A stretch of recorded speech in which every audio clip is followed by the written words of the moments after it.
이 시간 우리에게 주신 하나님 말씀은 신약성경 172면, 신약성경 172면에 있는 요한복음 14장 1절로 3절 말씀입니다.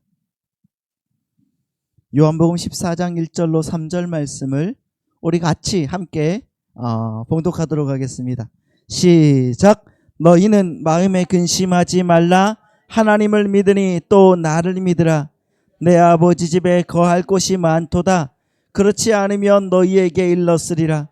내가 너희를 위하여 거처를 예비하러 가노니 가서 너희를 위하여 거처를 예비하면 내가 다시 와서 너희를 내게로 영접하여 나 있는 곳에 너희도 있게 하리라. 아멘. 다시 한번 볼까요? 시작. 너희는 마음에 근심하지 말라. 하나님을 믿으니 또 나를 믿으라. 내 아버지 집에 거할 곳이 많도다. 그렇지 않으면 너희에게 일렀으리라. 내가 너희를 위하여 거처를 예비하러 가노니 가서 너희를 위하여 거처를 예비하면 내가 다시 와서 너희를 내게로 영접하여 나 있는 곳에 너희도 있게 하리라. 아멘. 할렐루야. 아멘. 자, 오늘부터 우리가 이제 요한복음 14장으로 함께 은혜를 받겠는데요. 자, 오늘 본문에 보시면은 주님께서 제자들을 향해서 굉장히 단호하고 엄중하게 명령을 하시죠. 그렇죠? 1절에서 뭐라고 하십니까? 다 같이 다시 한번 1절만 시작. 너희는 마음에 근심하지 말라. 하나님을 믿으니 또 나를 믿으라. 할렐루야. 여러분, 우리는 이 요한복음 14장의 이 말씀이 앞에 있던 13장과 완전히 다른 별개의 이야기로 보아서는 안 되는 거예요.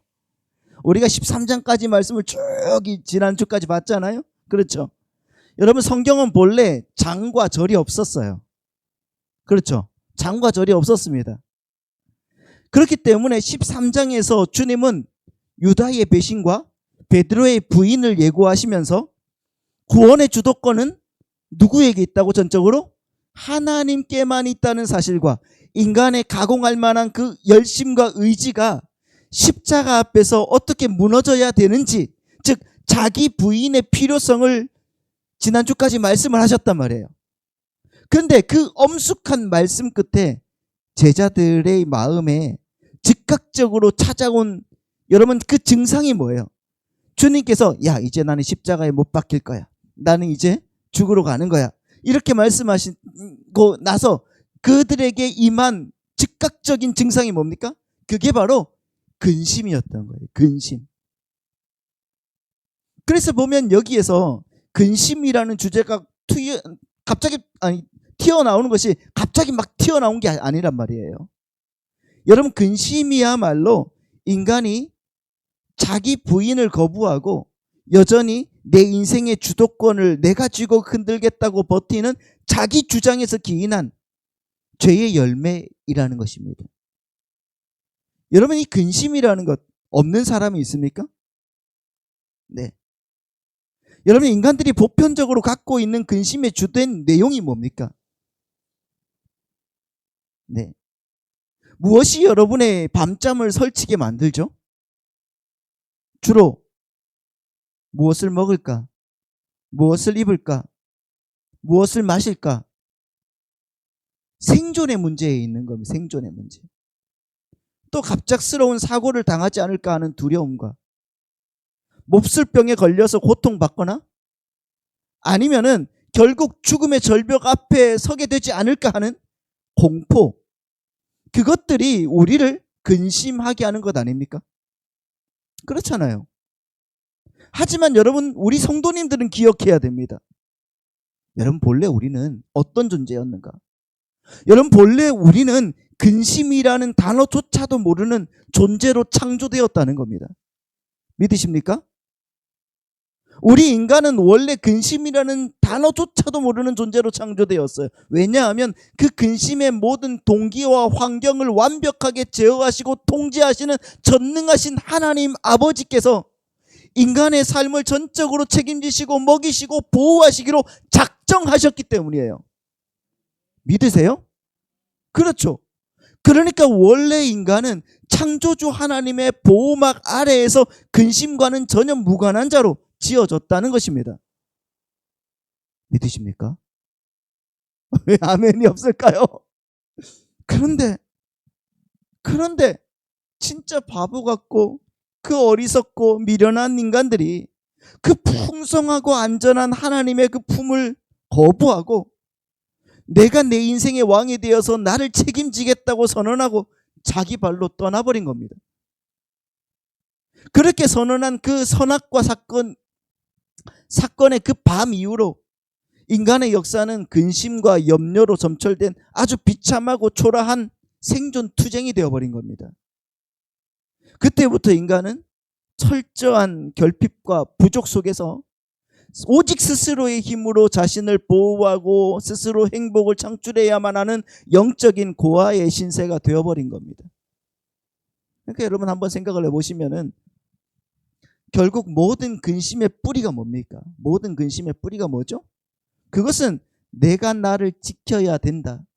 내가 나를 지켜야 된다는 그 지독한 자기 주장 속에, 하지만 내 미래의 일을 내 힘으로 통제할 수 없다는 그 비참한 자기 한계의 의식에서 나오는 영적인 그 불안함이 곧 근심으로 이어지는 거예요. 내가 나를 지켜야 되는데, 그렇잖아요. 그런데 나는 나를 지킬 수 있는 존재가 되지 못하는 것 같아. 그래서 그 안에서 나타나는 그 불안함, 그 한계의식, 그것이 여러분 우리를 자꾸 근심 속으로 몰아넣더라는 거예요. 보세요. 지금 당장 굶어 죽는 것도 아니고 내일 죽을 병에 걸린다고 예약된 것도 아닌데 사람들은 아직 일어나지도 않은 일에 대해서 그 미래의 허상을 붙잡고 오직 어떻게 해요? 오늘을 지옥으로 살아가지 않습니까? 인간이 근심하는 그 근심은 90% 이상이 아직 오지 않은 내일에 대한 두려움입니다. 사람들은 이 미래를 어떻게든 통제해 보려고 필사적인 시도를 하지요. 그래서 기업들은 이것을 이용해서 여러 가지 보험 상품을 만들어요. 여러분 보험 얼마나 좋아하십니까? 그래서 무슨 보험 다 들어놓고 사람들은 그걸 또 가입하려고, 기업들이 그렇게 장난쳐 놓으면은 사람들은 그걸 가입하려고 열을 올리고 주식과 부동산에 투자해서 미래의 그 안전판을 확보하려고 하고 또 보약도 먹고 운동도 하면서 건강을 지키려고 하죠. 왜 그렇게 삽니까? 근심 때문이에요. 근심에서 좀 벗어나고자. 그렇게 물질과 환경이 어느 정도 마련된 사람들은 잠시 근심이 적은 것처럼 보일지 모르지만 그것은 또 착각이죠.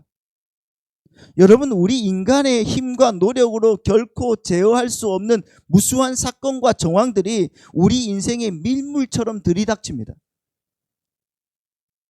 여러분, 오늘 이 근심의 주제가 끝나면은 내일은 더 큰 주제가 찾아와요. 그렇다니까요. 그게 인간의 삶이라는 말입니다. 엊그저께 그 서소문에 고가 차로가 붕괴했다는 거를 뉴스로 봤습니다. 8명이 올라가서 안전진단을 하고 있는 그 와중에 공중의 비계와 거더가 무너지면서 3명이 죽고 몇 명이 다치는 그 아찔한 사고를 당했어요. 여러분, 그런 비극적인 죽음 앞에 인간의 돈과 열심이 무슨 소용이 있겠습니까?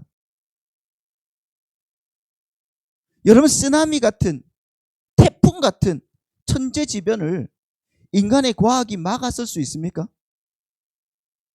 인간은 이처럼 거대한 세상의 풍파 앞에 철저하게 속수무책으로 노출되어 있단 말이에요.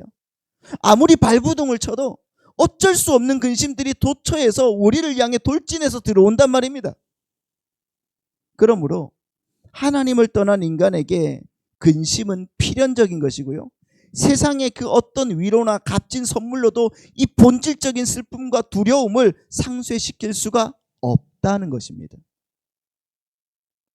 여러분, 이 세상에 그 누구도 밀려오는 근심의 파도를 막아서서 내가 너의 방파제가 되어 주겠노라 자신 있게 말할 수 있는 사람이 없습니다.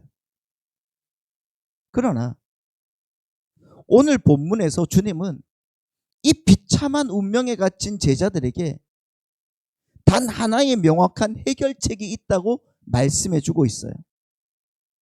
주님은 근심은 단번에 날려버릴 치명적인 천적, 그 천적으로 무엇을 제시하는가? 믿음이라는 것을 제시하세요. 1절 말씀 다시 한번 보십시오.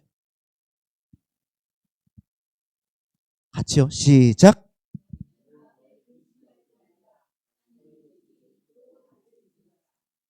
너희는 마음에 근심하지 말라. 다음에 하나님을 믿으니 또 나를 믿으라. 여러분, 이 말씀은 영적으로 매우 깊은 의미를 담고 있습니다. 근심의 반대말은 단순히 마음을 편하게 먹는 근심 안함의 상태가 아니에요. 그럼 뭐라고요? 근심의 반대말은 믿음이라는 거예요. 믿음. 우리를 미치게 만드는 것은 이미 닥친 고난보다 앞으로 무슨 일이 일어날지 모른다는 미래에 대한 불안감이에요. 아닙니까? 자녀가 어떻게 될지 모른다는 그 불안함이 있습니다. 우리 집에 돈이 떨어져서 어떻게 될지 모르는 불안감이 있는 거예요. 그러니까 정말 미래를 손에 쥐고 계신 그 하나님을 믿고 내 모든 삶을 그분께 던져 맡기기 전까지는 인간에게 결코 진정한 평화란 존재할 수가 없더라는 것입니다. 여러분, 주님께서 산상수훈에서 뭐라고 말씀하셨습니까? 자, 마태복음 6장 34절 말씀에 이렇게 나와 있어요. 우리가 잘 아는 말씀이죠. 마태복음 6장 34절. 시작. 그러므로 내일 일을 위하여 염려하지 말라. 내일 일은 내일이 염려할 것이요 한날의 괴로움은 그날로 족하니라. 이 말씀을 믿으십니까? 아멘? 무슨 말씀이에요, 여러분? 여기서 주님께서 내일 일은 내일이 염려할 것이다 라고 하셨을 때, 여기서 내일은 부사가 아니라 주어입니다. 다시 말하면 내일이라는 시간의 주권자이신 하나님께서 모든 것을 다 책임지실 거니까 너희는 오늘 너희의 미래를 하나님께 전부 압수당해라는 말이에요. 이렇게 나의 모든 내일을 하나님께 전부 위탁하고 압수당하고 오늘을 살아내는 것, 그것이 바로 성경이 말하는 참된 믿음이라고 하는 거예요. 그렇다면 우리 성도들에게 한 가지 의문이 생기지 않습니까?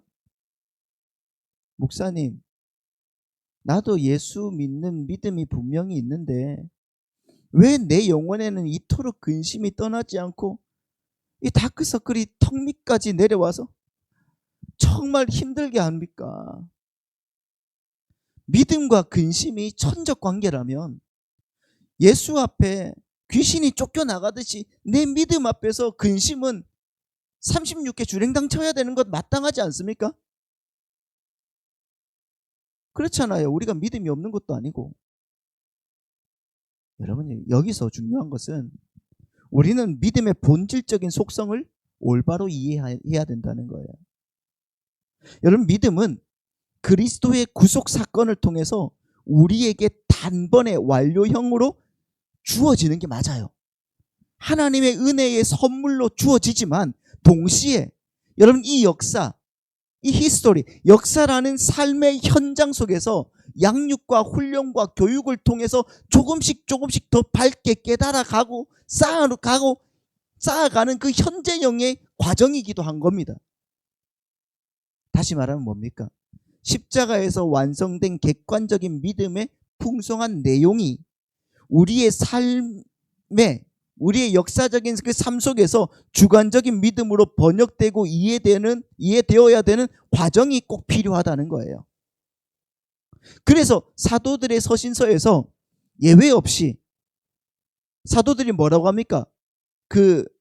골로새서나 아니면 데살로니가 전서나 이런 데 너희들 믿음을 굳건히 해야 돼. 그렇죠. 믿음에 굳게 서야 돼.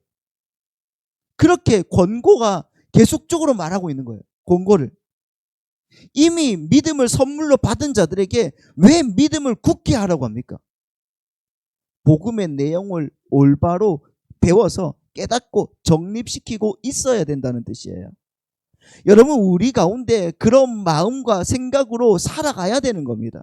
우리 성도님들은 그렇게 살아가시기를 예수님의 이름으로 축원합니다. 우리가 신앙생활을 하면서 여러분, 믿음에 대한 정의를 수없이 많이 들었겠지만은 정작 내 입으로 여러분 그 복음을 설명하려면은 막히는 이유가 어디 있습니까? 왜 막히죠? 그만큼 성도의 신앙생활은 매일 반복적이고 집중적이고 진지하고 성실하게 말씀 앞에 직면해야 하는 성격의 것이기 때문입니다. 여러분, 예수님의 수제자라고 자부했던 베드로의 모습을 한번 생각을 해보세요. 베드로를 한번 생각을 해보십시오. 여러분, 베드로는 자신의 굳은 의지와 결단으로 주님을 위해서 목숨을 버려 동행하는 것이 위대한 믿음이라는 것을 믿음인 줄 알았습니다. 그래서 내가 주님을 끝까지 따라가겠다고, 주님께서 이제 나 곧 죽을 거야. 그러니까 주님 그러지 마십시오. 내가 끝까지 주님 쫓아가겠습니다. 이렇게 말했잖아요. 그게 정말 진정한 믿음이라고 생각했던 겁니다.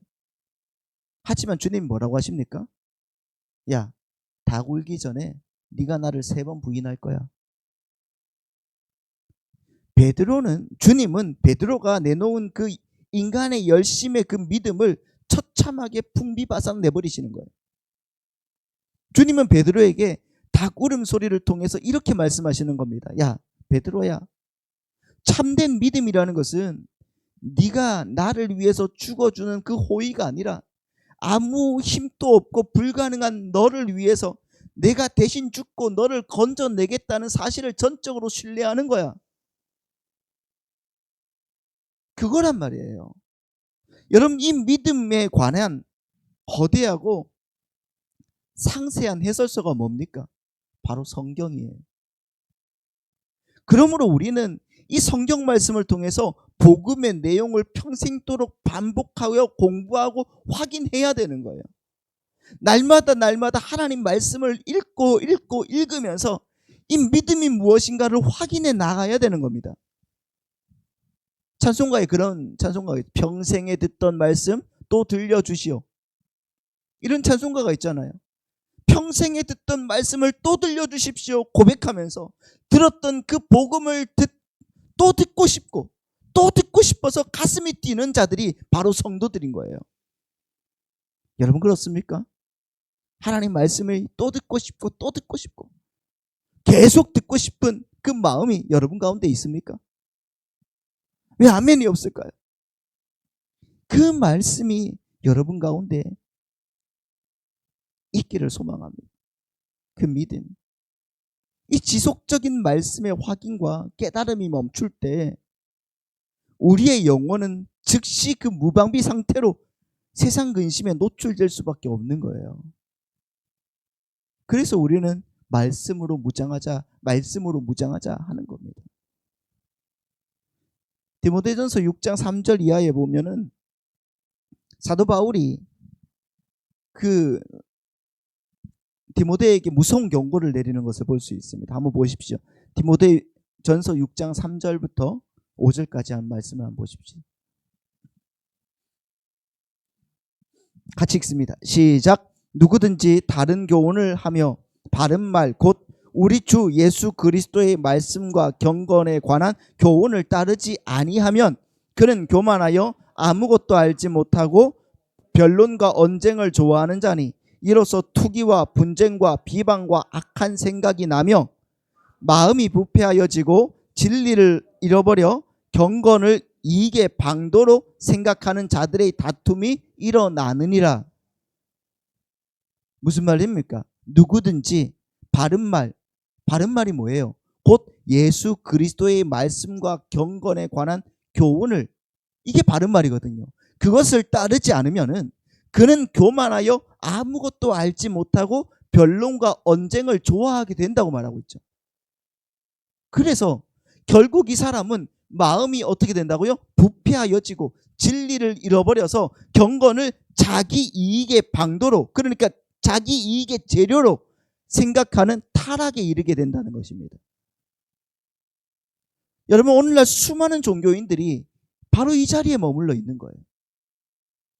이 종교 행위와 열심을 동원해서 하나님, 내가 이만큼 예배드리고 이만큼 헌금하고 이만큼 경건하게 살았으니 내 삶의 문제를 좀 해결해 주시고 이 세상에 보상 좀 안겨줘야 되지 않겠습니까? 그러면서 하나님을 협박하는 것 아닙니까? 네? 교회에 와서. 그런데 여러분 7절부터 한번 보십시오. 7절부터 보시면은 같이 읽습니다. 자, 7절부터 맞나요?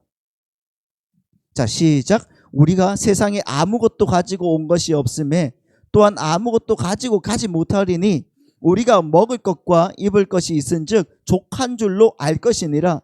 부하려 하는 자들은, 한 번 더, 없어요? 자, 부하려 하는 자들은 시험과 올무와 여러 가지 어리석고 해로운 욕심에 떨어지나니 곧 사람으로 파멸과 멸망에 빠지게 하는 것이라. 돈을 사랑함이 일만하게 뿌리가 되나니 이것을 탐내는 자들은 미혹을 받아 믿음에서 떠나 많은 근심으로 자기를 찔렀도다. 여러분, 여기에서 자기라는 우상에서 벗어나지 못한 사람들은요, 세상의 힘으로 자신을 부하게 하려는 그 시험과 올무와 여러 가지 어리석고 해로운 욕심에 떨어지게 되는 것이고요. 결국에는 뭐예요? 돈을 사랑함으로 미혹을 받아서 많은 근심으로써 자기를 찔렀도다 하는 말씀처럼 스스로를 파멸의 근심 속으로 밀어넣는 겁니다. 그게 세상의 힘을 추구하는 사람들의 한계예요. 여러분, 우리는 거기에 머물지 않기를 소망합니다. 그러나 보십시오. 주님의 교훈과 경건에 관한 말씀을 바르게 이해하고 양육을 받은 성도들은 완전히 다른 차원의 삶을 살아가는 거예요. 비록 그들의 그들의 그 현실적인 처지가 주인의 처분만 바라봐야 하는 어떤 노예의 자리, 생사 여탈권을 빼앗겨서 언제 죽을지 모르는 그 비참한 자리라고 할지라도 그들은 두려워하거나 근심하지 않는다는 겁니다. 왜요? 왜? 내 미래를 쥐고 계신 분이 이 세상 주인들이 아니라 내 하나님 아버지임을 알기 때문에 오히려 그 자리에서 주인을 예수님 대하듯이, 세상 주인을 예수님 대하듯이 섬기면서 당당하게 평안하게 살아낼 수가 있다는 것입니다. 그게 그리스도인인 겁니다. 여러분, 하나님이 우리에게 베푸시는 구원의 능력은 우리의 재산이나 외적인 환경을 바꾸어주는 수준 낮은 것이 아닙니다. 하나님은 우리의 상황을 바꾸시는 것이 아니라 우리의 존재 자체를 변화시킨다는 것을 믿으시기 바랍니다. 그게 믿음이에요. 그러니까 여기 뭐 표를 하나 만들어 놨는데 한번 보시면은, 여러분, 세상 종교는 바로 이거예요. 환경과 문제를 해결하여 근심을 일시적으로 모면하게 만드는 거예요. 그리고 내 욕심과 내 자아를 확장시키기 위해서 그 신의 힘을 이용해서 뭔가를 하려고 시도하는 자들인 거예요. 그게 세상 종교란 말입니다. 그러나 기독교의 복음이 뭡니까? 마음과 생각을 근본적으로 바꾸어서 고난을 이겨내게 하는 거예요. 자기 부인을 통해서 내 안의 우상을 깨뜨리고 평강을 누리게 하는 겁니다. 바로 이게 우리 기독교예요. 여러분, 어떻게 살아가기를 소망하십니까?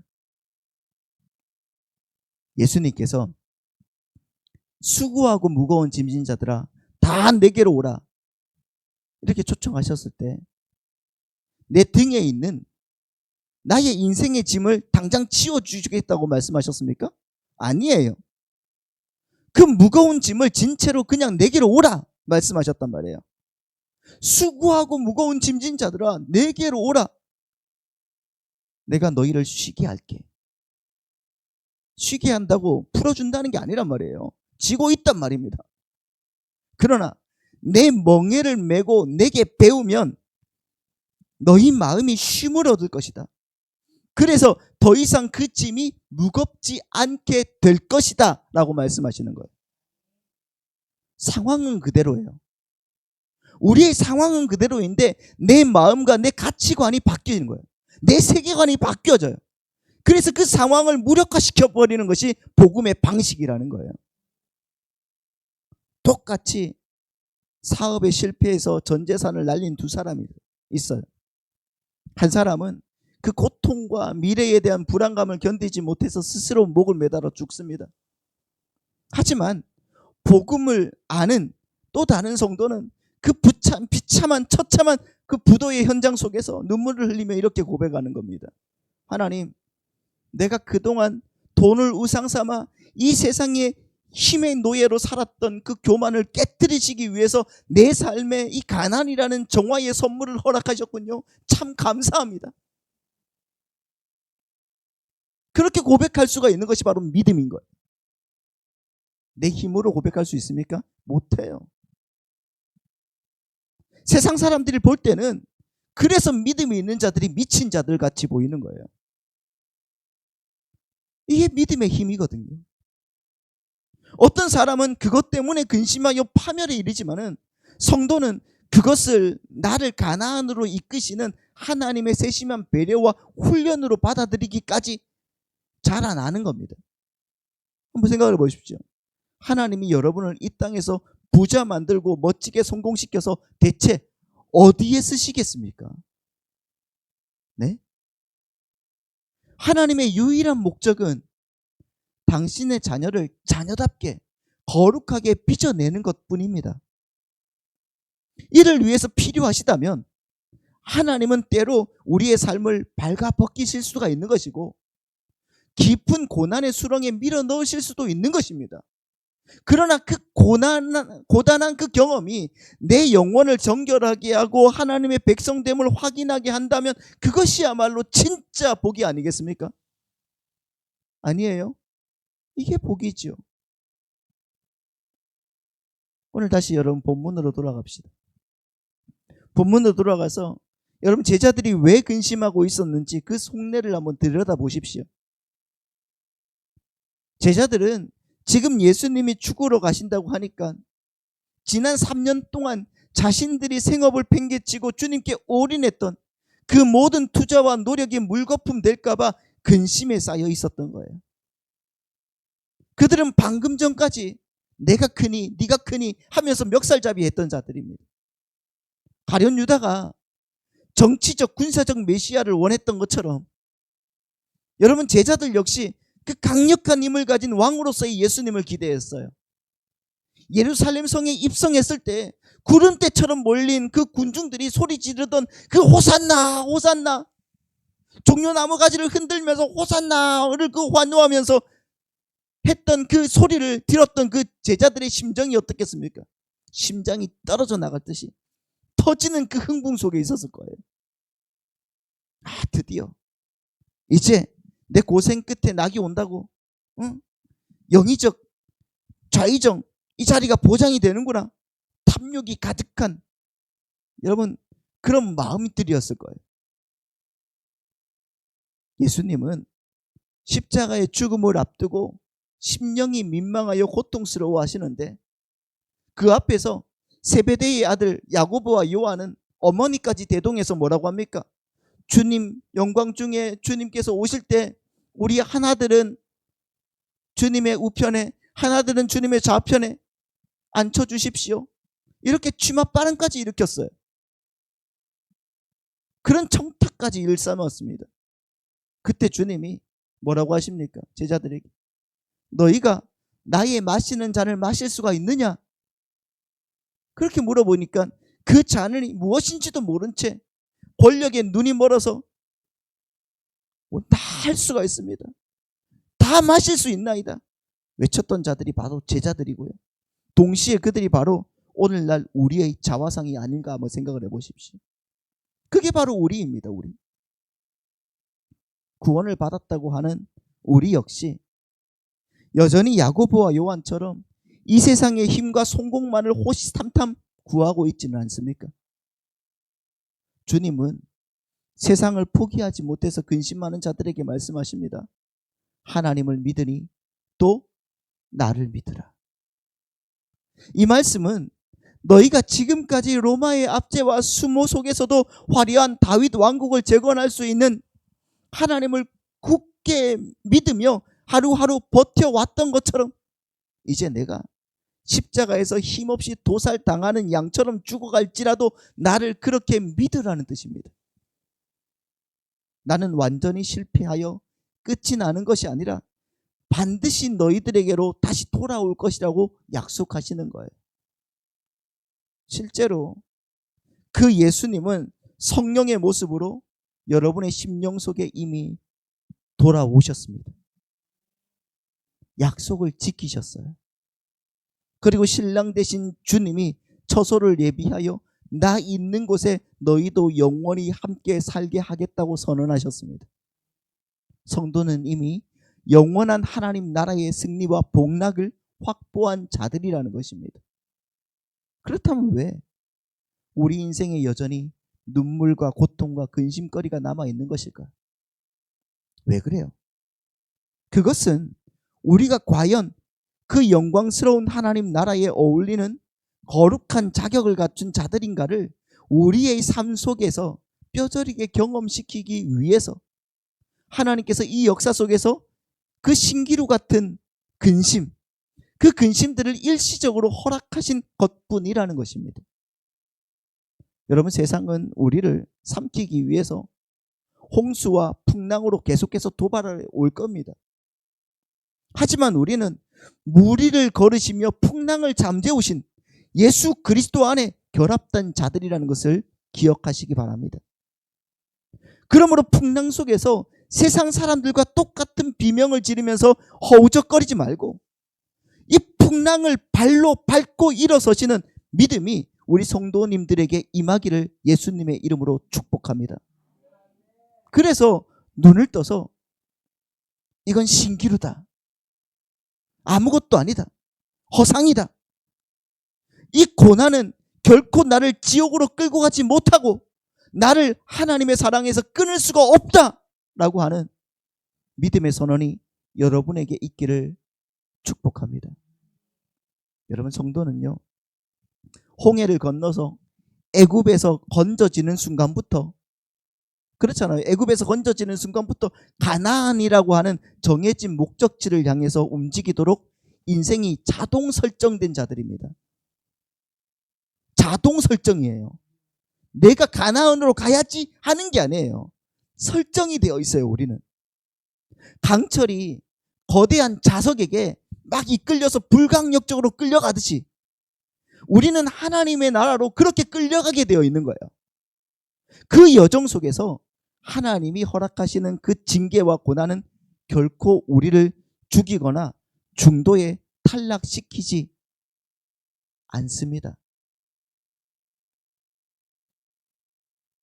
우리의 영적 유익을 위해서 하나님은 우리보다 더 슬퍼하시고 가슴 아파하시면서 우리의 삶 속에 이 간섭의 손길을 계속적으로 들이미시는 거예요.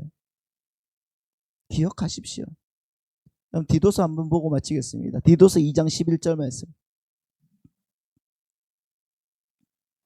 여기에서 보시면 명백한 선포를 한번 보십시오. 같이 읽습니다. 모든 사람에게 구원을 주시는 하나님의 은혜가 나타나 누구를? 우리가 누구예요? 택함 받은 거룩한 주님의 백성들이에요. 우리를 양육하시되, 맞죠? 양육하시되 경건하지 않은 것과 이 세상 정욕을 다 버리고 신중함과 의로움과 경건함으로 이 세상에 살고, 13절 시작. 복스러운 소망과 우리의 크신 하나님 구주 예수 그리스도의 영광이 나타나심을 기다리게 하셨으니 그가 우리를 대신하여 자신을 주심은 모든 불법에서 우리를 속량하시고 우리를 깨끗하게 하사 선한 일을 열심히 하는 자기 백성이 되게 하려 하심이다. 아멘. 보십시오, 여러분. 성도는 이 땅에서 하나님의 은혜에 의해서 처절하게 양육받고 있는 백성들이라는 거예요. 그 양육의 구체적인 내용은 우리가 목숨처럼 붙들고 있는 이 세상의 정욕과 우상들을, 그것을 하나씩 하나씩 다 쳐내리고 잡당해버리는 거예요. 그리하여 마침내 보이지 않는 하나님의 통치와 그 주권에 기꺼이 순종하는 하나님의 친백성, 자기 백성, 구별된 백성으로 완성되어 가는 것입니다. 이 모든 고난과 삶의 정황이 나를 하나님의 군사로 빚어내시는 거룩한 양육의 훈련임을 확인하고 확실하게 믿는 사람들은요, 내 삶에 휘몰아치는 그 근심과 염려를 세상 사람들보다 훨씬 더 쉽게 내려놓을 수가 있습니다. 왜요? 그게 훈련임을 아니까. 여러분, 훈련이에요. 지금 우리는 하나님 나라에 가기 전까지의 훈련 상태란 말이에요. 여러분, 군인이 유격을 받을 때 온몸이 진흙탕에 처박히고 숨이 턱 밑까지 차오르는 그 극심한 고통을 겪으면서도 타령하지 않고 견디는 이유가 뭡니까? 네? 예찬이가 곧 군대 가겠지만은 이제 곧 이 유격 훈련을 받아야 되는데 저는 3번 받았거든요. 그러니까 2번 받는 자는 할 말이 없는 거예요. 자, 아무튼 이 훈련이 나를 죽이려는 어떤 가혹행위가 아니라 어떤 적 앞에서도 흔들리지 않는 무적의 용사로 만들기 위한 도구임을 신뢰하기 때문입니다. 마찬가지예요. 여러분, 성도들에게 찾아오는 그 질병, 고난, 이별, 실패는 전부 하나님께서 우리를 훈련하시고 양육하시기 위해서 정교하게 짜놓으신 사랑의 도구입니다. 그러므로 우리 사랑하는 우리 성도님들은 낙심하지 말고 끝까지 견뎌내셔야 됩니다. 지금 여러분은 독단적인 방임 속에 버려진 자들이 아니에요. 우주 만물의 주권자이신 전능하신 하나님의 그 세심하시고 철저하신 간섭 하에 가장 안전하게 가나안으로 끌려가고 있는 영광스러운 성도임을 기억하시기 바랍니다. 그렇기 때문에 이 위대한 믿음이 여러분의 삶의 은혜로 주어져서 내 눈앞에 그 신기루 같은 그 근심을 넉넉히 받아내시고 이겨내시는 복된 한 주간을 살아내시는 우리 성도님들 다 되시기를 예수님의 이름으로 축복하고 축원합니다.